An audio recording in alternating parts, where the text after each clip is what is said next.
Hey, I'm Juliet. When it comes to the sport of kings, I only trust one source, Past the Wire TV. Ciao Tutti. You know, when I do recap shows, and I don't always do them, but we're going to do this Breeders' Cup because I think it's really interesting, and I think there are some takeaways that we can benefit from going forward, and that's how I like to do takeaway shows. But I always like to do it a couple of days afterwards when the adrenaline dies down, the hype dies down, the personal biases because of wages won and lost dies down. You could watch the replays in a calm, neutral manner and zone and really get everything there is to get out of them.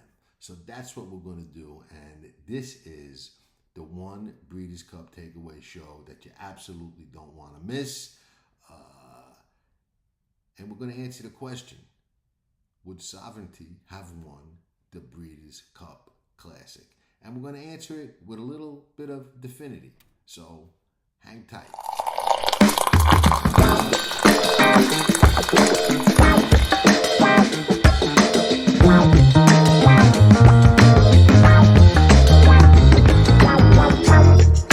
Sure, bad coffee. Are they talking about us? Shh. Wait. Are they talking about us? I think I heard Past the Wire. Past the Wire TV. They are talking about us. Often imitated, never duplicated. We are everywhere. Seriously? If you're betting horses and not watching these shows, you gotta be freaking crazy. Capiche?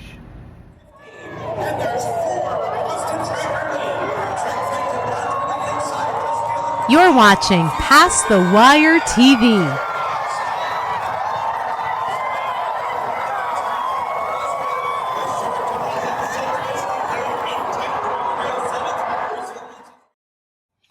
Well, let me start by saying I hope that many of you left the Breeders' Cup or ended the weekend with a big pile of those Benjamins.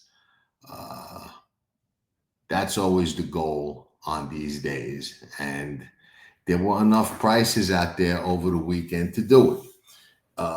We're going to do a little recap, and I'm going to do something that I don't normally do on these recap shows. I'm going to reference some things that we talked about in our seminar because I think it's relevant, and I think that it could be beneficial to everybody going forward. So if I think it's going to be beneficial, I'm gonna do it because that's why we do these shows. But the first thing, and another thing, I'm not going to talk too much about the CAW impact on the Breeders' Cup during the show. Reason being, wrote an article about that on Past the Wire. I'll put a link to that article in the write-up to the video. So anybody who wants to read my take on the CAW impact in this year's Breeders' Cup is welcome to do so. Some people still like to read, some people don't, would rather watch, but I sometimes still like to read. So we did that way, and I think that you may enjoy the take on the CAW impact into this year's Breeders' Cup. Now, the first thing that jumped out at the track, and I was there both days. I was there all week leading up to the races. The first thing that jumped out once the races started, and it's a pet peeve of mine because people have a tendency to be premature about this, but looked like the track was extremely fast and there could be a speed bias. Now, usually what my pet peeve is one horse goes wire to wire, goes fast, might be the only speed, might be the best horse. Maybe he was supposed to win. Maybe something else happened to the competition, and everybody is on the bandwagon. Oh, there's a speed bias. So I did a little update and said, listen, let's not jump on that bandwagon yet. Let's watch a couple more races. Turned out I was premature in saying that because, and nobody wants to be premature at anything, but Speed bias, I would have to say unmistakably so. Impact the races without any question. Uh, so we're talking main track. I think the turf course was a lot more fair. It was very hard, had a lot of spring to it. Grass was short, but it was fair. We saw horses win from, all over the place on the grass, on the lead and off the pace. On the dirt, not so much. I mean, speed is what you need on that particular course on those two particular days. First race, my top choice was without a doubt Steve Asmussen's horse, who wound up closer to the pace than I thought. But the second choice, and a horse that I said could not be left out on the seminar, was Cy-Fair. She won. She came home really fast. She's consistently come home really fast, and she beat the boys. I said that I thought Brussels was as good or better than, what was it, True Lady, the other Aidan O'Brien horse that was the favorite, and she runs second. So that race to me was really no surprise whatsoever, and I thought off to a good start, at least in my mind, how I saw the races unfolding. The next race, the juvenile fillies, everything changed because what was it? Super Corridora wins, and to me, there were 2 or 3 fillies in the race that had beaten her, that looked like they were going forward as much, or if not more, than she was. Yet she was able to just wire them up relatively easily. I think that was the first clue in the Breeders' Cup races anyway, that there was a speed bias and it was going to affect the races. So I think that Super Corridora was gifted the race by the speed bias, and taking nothing away from her. She won the race. She wired the field. That was the track they were racing on, so she did it. But on a different type of track, the outcome might have been different, which brings us to, what's the definition of a track bias, a true bias? It doesn't just mean that the track is fast or slow. It means that if it's a speed bias, it'll get horses on the lead home that normally wouldn't have gotten home, or get them closer to home that normally wouldn't have gotten that close. It means it will hinder closers from getting up that might have gotten up on a fair track, and it lets them maybe gain, but not as much ground as they would have gained, and maybe not got as closer as they would have on a fair track. And you just flip the script on a closer's track, but we're talking about a speed track, so we'll keep it limited to that. We move forward. We go back on the grass, and Valentina ran huge.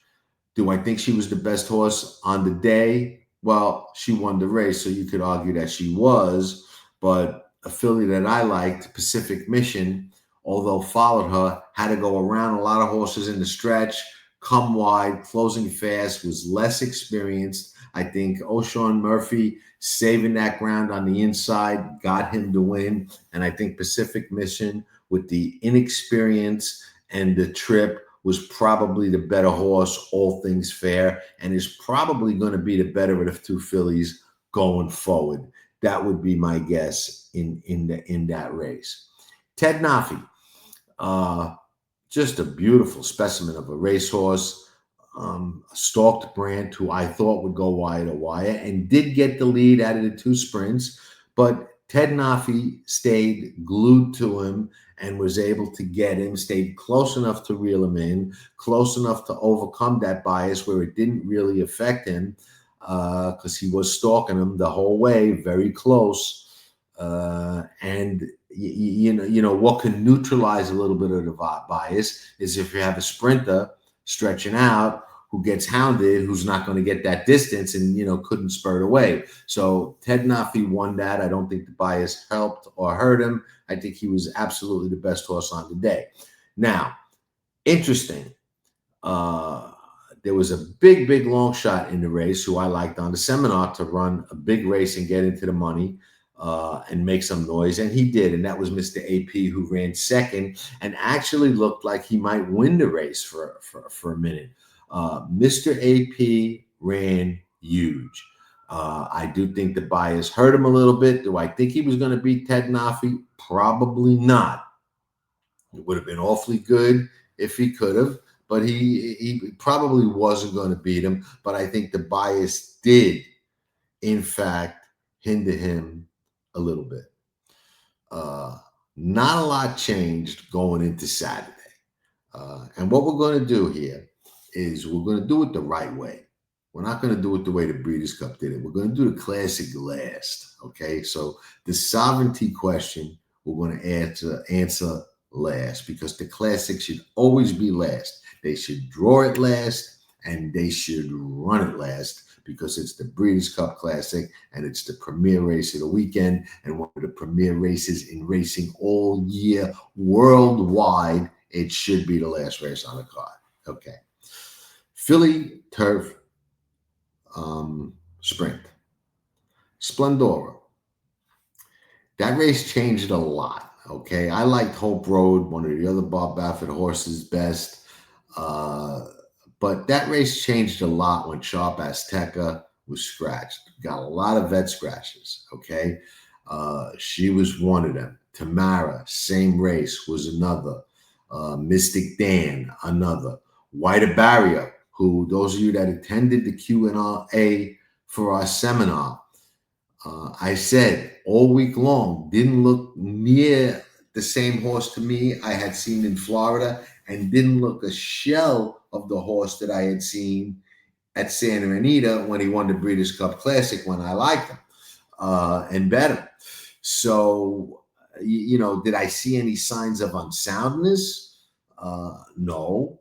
And I'm not really trained or don't really have the eye to see that. But he didn't look good to me. He didn't look the same. He didn't look happy. He wasn't getting over the ground the way, I have seen him in the past. And, I said, on the Q&A, I couldn't bet him based on the way he looked. Now, in fairness, I said the same thing about Vava, and she runs second against the bias in the race that we're about to talk about, which was the Philly Turf Sprint, won by the other Bob Baffert horse, Splendora, who was neither helped nor hurt by the bias. I think she was the best horse. She was close, stalking enough.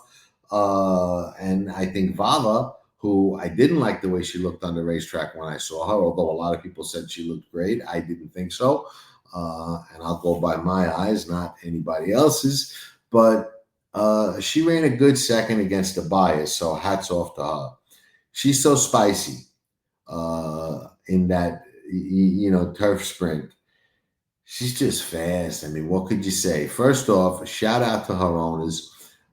They had the nicest gear, the She's So Spicy gear, shirts, hats, jackets, everything was by far the nicest of every barn out there for the weekend. And I'll include Coolmore, Godolphin, and everybody else. Their shit was nice, man. They were sharp, and their filly was sharp, and she just come out blazing, and she didn't need no rearview mirror, because what was behind her did not matter. She just outran everybody.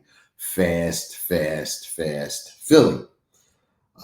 Same trainer, comes back in the next race and wins with Bentonato.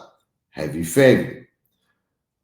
I think, and I don't care what anybody says, I watched the replay, I watched the race live, I watched it again,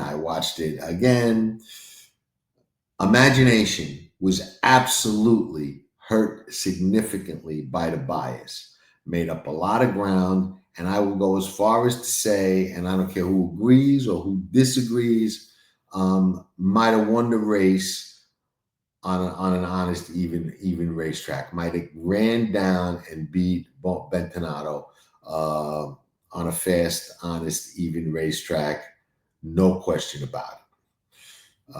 So we got a lot of impacts by the racetrack. And, any horse that was able to make up ground over that racetrack needs to be watched coming back.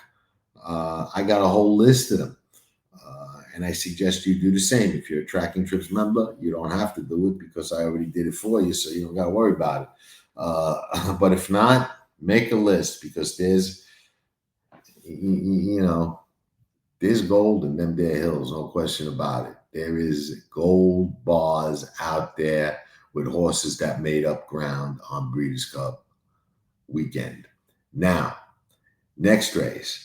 Major impact, in my opinion, on the outcome. Scylla, okay, nice horse, hadn't closed a deal all year long and had plenty of chances, looked really good, different distances, different tracks, different circumstances. The one thing that never happened is her rider never put her on a lead by 5 lengths on a racetrack like that. And anybody that had the lead going 2 turns by 5 lengths on that racetrack was already in the barn with the trophy and the carnations and the roses or whatever flowers they were going to drape on them.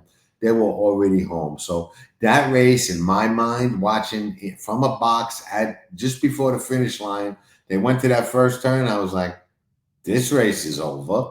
And it was.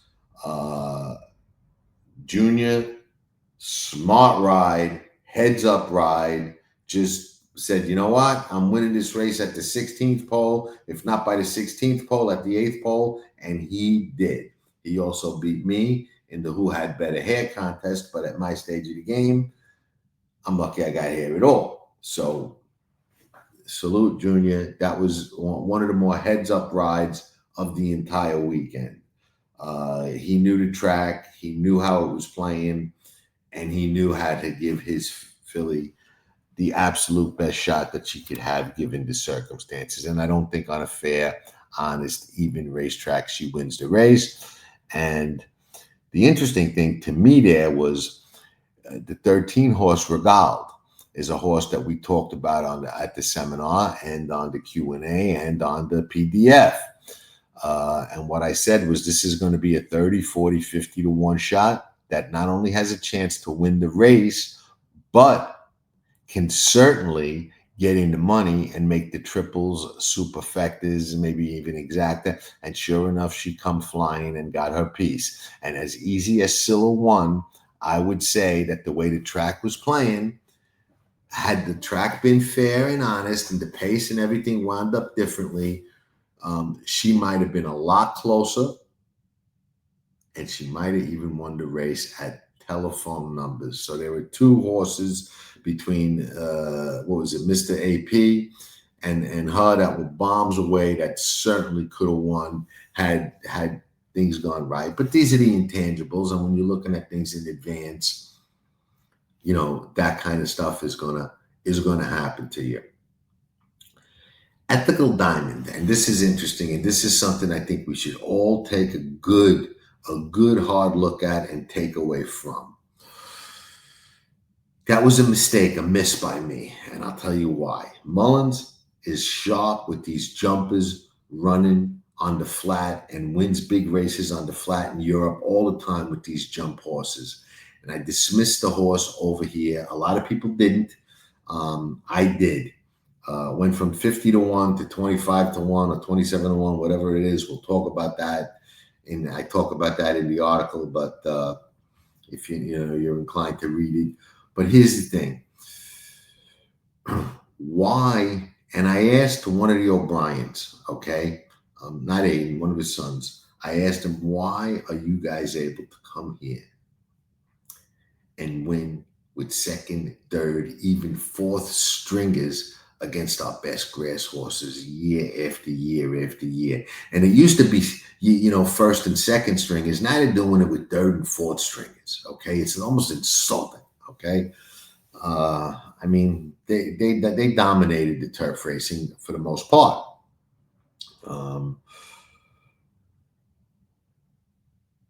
It's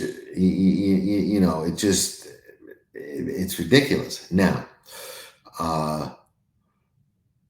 they had an answer. He had an answer, and it made a lot of sense. Okay. Those horses, we know they train in big groups, uphill, downhill, over the meadow, around the bend, through the forest, all over the place on those yards. Okay. Different type of training, a stamina beast, mode type of training, stamina building. Uh, and they do very well with that. Absolutely, they do. Uh, they run over courses that take a lot of rain, so they're heavy. Even their firm course is a lot heavier than ours. The grass is longer. So when they come here and they run over a course like Belmont with short grass, okay, where it's cool in the morning, drying it out, hot in the afternoon, baking it more dry. When's the last time it rained at Delmont? I don't even know, a month or two ago. All right. That course is rock hard and springy.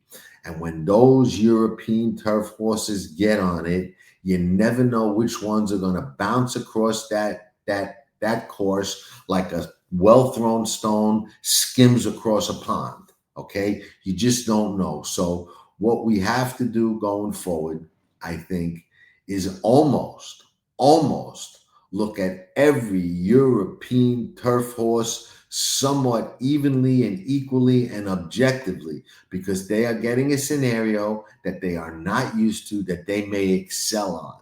And you can get that with a horse like Ethical Diamond. Um, just it is what it is. Jazora was monstrous. I like Diamond Drain. Ran a great race for third. I thought she was the better of the two Godolphin horses in there. I liked her a lot to close out the card. And she ran well, but nobody was beating Jazora. And the other horse, the 14, ran big as well, who also figured and was one of the top choices. Going back to Friday, an exciting horse to watch next year, and a horse that I honestly thought was vulnerable because of the post and the fact that he had never gone 2 turns was Gestad. But it didn't even matter. As soon as in the juvenile turf to close out the Friday card, as soon as he made his move and Selman sent him to the outside, you could see it. The race was over. He was going to win. There was nobody that was going to outfinish him. And he's another one that liked that hard turf course scenario. Now brings us to the classic. Okay. Probably an unpopular opinion here, but it doesn't matter to me because, they say in racing, you never know. Sometimes in your heart, you do know. Okay. I do know that on an honest racetrack, Sierra Leone or Sierra Leone, whichever you prefer to call him, would have been the second 2-time Breeders' Cup Classic winner, along with Tisnow. I have no doubt that Chad Brown brought the best horse in the race. He went wide. He made up more ground and got closer to the winner than anybody else across the 2 days. And another 2, maybe 3 jumps, he actually wins the race and runs Forever Young down. I take nothing away from Forever Young, who won the race. And at the end of the day, that's all that matters. But I like to learn from what I see and know when my opinion was right and know when my opinion was wrong. Sierra Leone was the best horse. No question in my mind that on an honest racetrack, even a little bit of a less souped up than it was racetrack, or less speed favoring than it was racetrack, he wins the race. All right. Even on that racetrack, if he didn't have to go so wide and lose all that ground, he still might have won the race. But I get Pratt's thinking he didn't want to take a chance of getting involved in any mix-ups or jam-ups along the way. Johnny Velasquez's rabbit excuse for fierceness, I think, was laughable. Watch the replay, watch the head-on. That the rabbit, contrary thinking, had very little impact on the outcome of the race, if any at all. If any at all, honestly. The fractions were reasonable. Nobody was taken out of their game. Fierceness just got beat by horses that were better than him on the day, and he's done that before. He's never been a consistent horse. He's never brought it every time. He's never really put strings of good races or even two really monster races together in his career, and he had every shot to win. If anything, the track played to him. He was sitting close on the inside. Track played to him. I think he did get bottled up a little bit. Not the best trip, but he had every shot to win the race and had no real kick down the lane at all. Was kind of just hanging in there to last and get whatever he could get. Sierra Leone was kicking. Forever Young was kicking. The rest of them were just in there. Which brings us to the question: sovereignty. Would he have won the Breeders' Cup Classic? Let me ask you something. You tell me. All right. Sovereignty was never one that could show the kind of fractions and the kind of positional speed that he would have needed to be on the pace in that race. So he would have been laying back. At best, he could have been somewhere around where Fierceness was. And other than Sierra Leone, nobody came from over there to win. Look at how the horses he beat all year performed. Bieza, Journalism. The 3-year-olds were good all year until they faced older horses. And then they weren't that good. Journalism was dusted by Fierceness in the Pacific Classic. Nevada Beach beat Full Serrano. Yeah, he was a 3-year-old. And what was that? The San Diego, whatever it was. The Awesome Again, whatever it was, that race. I forget the name of the race, but he beat Full Serrano, a Breeders' Cup winner who came back and had nothing to offer this year. I don't think he would have won. I don't think there's any question that he could have won.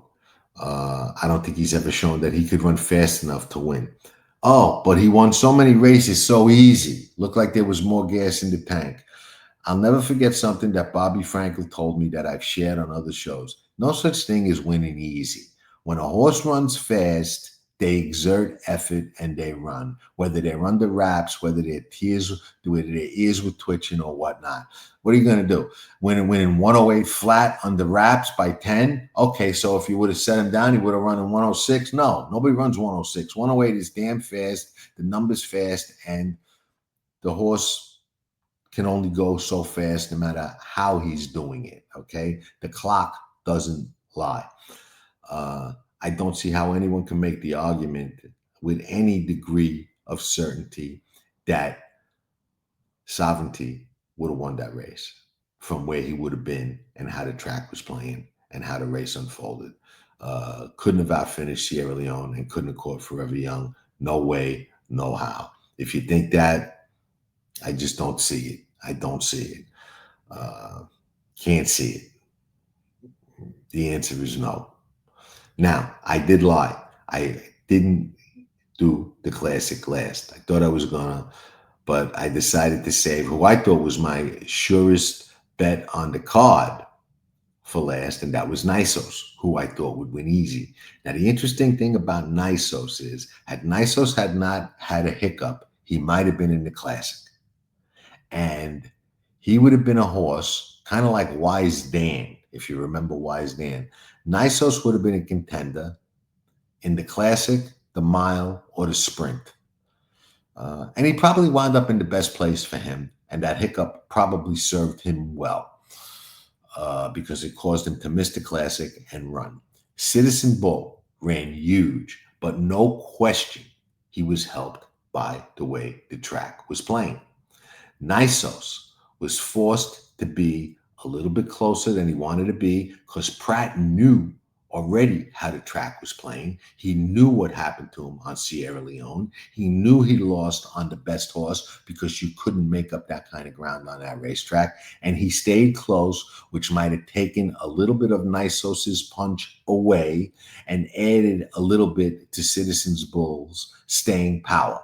But he was still able to get up and win the mile, giving Bob Baffert his first win in the Breeders' Cup Mile, and he runs 1-2 in what was probably one of the most exciting races, not only on the weekend, but that I can remember ever watching, because that was a hell of a Breeders' Cup Mile, and those were two horses really throwing it down, two riders really throwing it down, and that was a heck of a Breeders' Cup Mile. So those are my takeaways. I think we can benefit from some of them. I think making a list of the horses that made up ground that we may see again that aren't retiring is going to pay off dividends. I think that knowing why the Europeans can beat us with third and fourth and maybe even fifth stringers and horses coming off the jumps is good to know, especially when the Breeders' Cup returns to California, which it will. So I think those are two vital takeaways. And I think it's important to realize that horses like Imagination, Regaled, Mr. AP, and some big long shots that we liked on the seminar were really, really live at big prices. So was it the kind of seminar and the results that I would have hoped for? Absolutely not. But was there some really good beneficial information in there? Absolutely. And I say that objectively because I'm my own harshest critic. I don't sugarcoat when I'm wrong, and I don't try and spin it into something that it's not, where I was right when I was wrong. It wasn't the kind of seminar that I hoped for, but there was some, for lack of a better term, there was some in there without a doubt. And on an honest racetrack, some of them actually might have finished first or been a lot closer. So those are, again, the Breeders' Cup takeaways. Thank you all who participated in the seminar. Thank you all who came up to me and said hello. And there were too many to even mention, but so many people came up and said, hey, you're from Past the Wire. You're the guy with the videos. You're the Short Bet Coffee guy. You're the guy from Amwager. You're at Past the Wire TV. So many people came up to me and said hello that it was really humbling and very nice. It happens at every Breeders' Cup, Derby, Pegasus, but this time was more than ever. And everybody who came up was 100%, positive, and very nice and supportive, and it meant a lot. It was really cool, and I appreciate everybody who bothered to do it, because you could just stand there and not say nothing too. But a lot of people, made it a point to say hello and thank us for what we do all year long, trying to help all of you stay informed and become better bettors, because so much of this game is how you bet, as much as what you bet. So with that, those are the Breeders' Cup takeaways. Do with them what you like, but try and use them for your advantage going forward. So thanks everybody for watching. We will be back with more. Unfortunately, this was not us this year, but it ain't over till it's over. Oh yeah.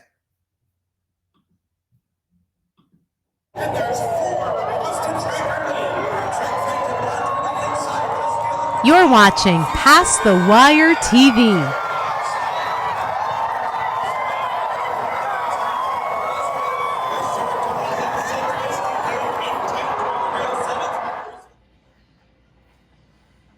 And ladies and gentlemen, we direct your attention to the winner's circle for a very special presentation. Representatives from Handicapping for Horses, along with professional handicapper Jonathan Stetton, are proud to support the work of the Thoroughbred Aftercare Alliance and Old Friends. Accepting the check for the inaugural Handicapping for Horses event this past summer at Saratoga are representatives from the Thoroughbred Aftercare Alliance and Old Friends. Gulfstream Park welcomes Michael Blowen, Jonathan Stetton, Kelly Stovey, Jim Rhodes here this afternoon. Since 2012, the TAA has awarded more than $17.2 million to accredited organizations. Handicapping for Horses looks to make their Saratoga Springs event larger and raise money for Thoroughbreds Aftercare year after year. Once again, thank you to Handicapping for Horses, Jonathan Stetton, and welcome to old friends and our friends at the TAA. The Rainbow Six and race number 5 up next. And they're off in the Kentucky Derby.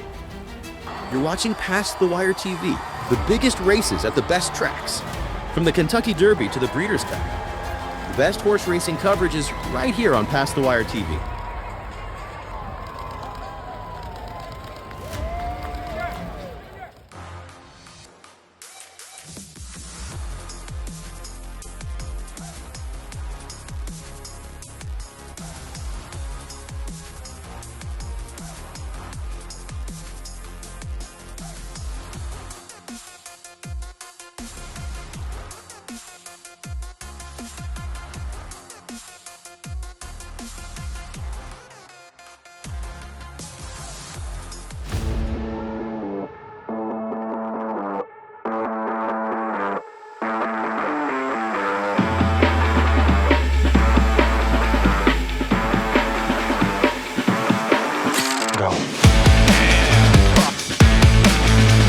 Doppelgangers, the longest shot of the field, wins.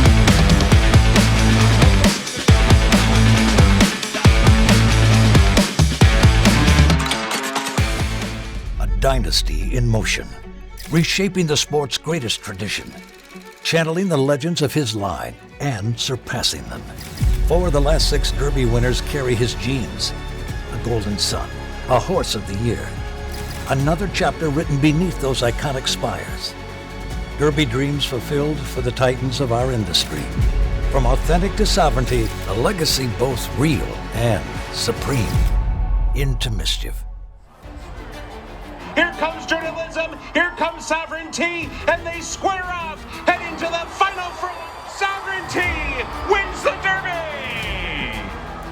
You're watching Past the Wire TV. Hit that like button and subscribe to Past the Wire TV.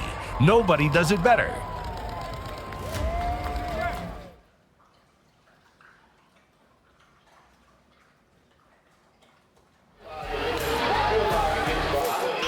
Nobody does it better.